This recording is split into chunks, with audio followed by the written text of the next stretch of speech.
Located at SeaWorld San Diego, Manta has made its mark as one of the best family coasters, at least in my opinion, in the world, being very fun and exciting for a family coaster. It, combined with its two great launches, turns, and airtime, makes it a great low-to-the-ground MACK multi-launch coaster that doesn't even go over 30 feet tall because of SeaWorld San Diego's height barrier. This is absolutely one of the most fun coasters out there, and today I'll be reviewing it. But most importantly, before we start, if you're new to the channel, make sure to subscribe for more videos on coasters often. Also, if you want to see more, make sure to follow our social media pages for updates and much more. Back when this coaster opened in 2012, it was SeaWorld San Diego's first major coaster, and it sparked the idea to add more coasters, as they did, adding Electric Eel, Tidal Twister, and in 2020 adding their B&M dive coaster Emperor, formerly Mako. And man, it still holds up as a fantastic family coaster. So let's look at the stats. Starting out at being only 30 feet tall, which, like I said, makes this ride. It is low to the ground elements,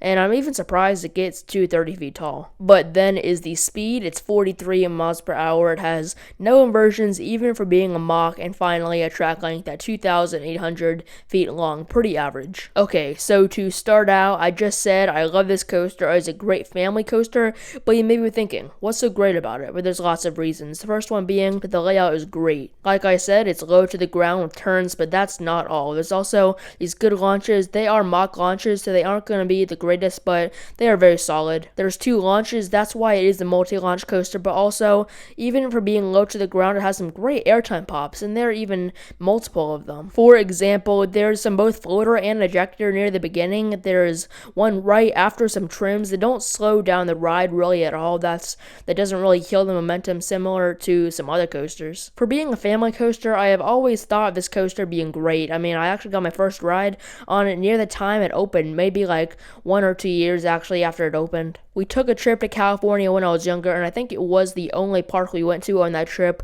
but I've just gotten good memories of this thing, even when I rode it this past summer, of course, what this review is pretty much based on. I got 3 rides on it, one in the front, back, and middle, so for sure, I feel like I got a good experience on it for this review. So, walking up to Manta, there's this nice area such as a bridge with the coaster diving under it, back up into a turn with that main entrance sign. Let me just tell you, it just looks great. You see the coaster wrap around it and it looks great, but next you'll walk through the queue into the nice station where they are running 3 trains pretty much all the time, which really speeds up the operations. The dispatches are also the fastest they can go. You also notice that with the operators, they really want the coaster to get the dispatches quickly, which is just great. You can also find the TVs in the top corner that show the train seats and how much they are filled up. You can also find this at other SeaWorld parks, but of course, you'll board those trains into your standard MACK trains. People rave about these trains from my understanding, and they are good, not the greatest, because they are a little bulky, very comfortable.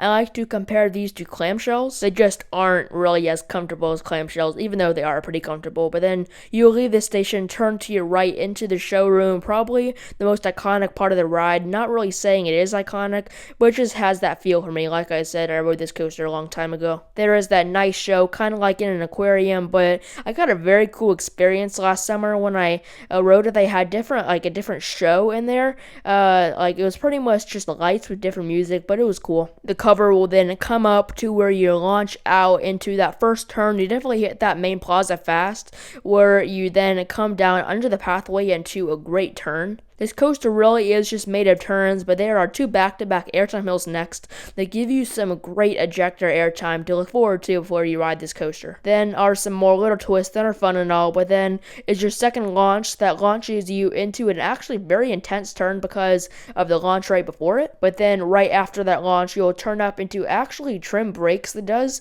slow down the ride a little. I feel like they put those in because they didn't want the coaster to be too intense for the from then, and plus it doesn't really slow down the coaster. But coming up is an actually very whippy turn from one direction to the other. That's probably the most aggressive part of the ride that I like. And finally, you will go through some turns and that kind of meander around into the brakes. It's definitely a decently long ride, but I just feel like it could be a little longer, but I'm fine with it. So what will be my overall score for Manta? That will be an 8. For a family coaster, this is awesome. Just the reason, of course, of not getting a 10 is because it is a family coaster. I mean, what do you expect? So, what do you think about Manta at SeaWorld San Diego? Make sure to post that in the comments below. I will be picking out comments for a shout out at the beginning of the next video. Whatever comments I like best will win for a shout out. And of course, make sure to subscribe for more videos like this often. And see ya!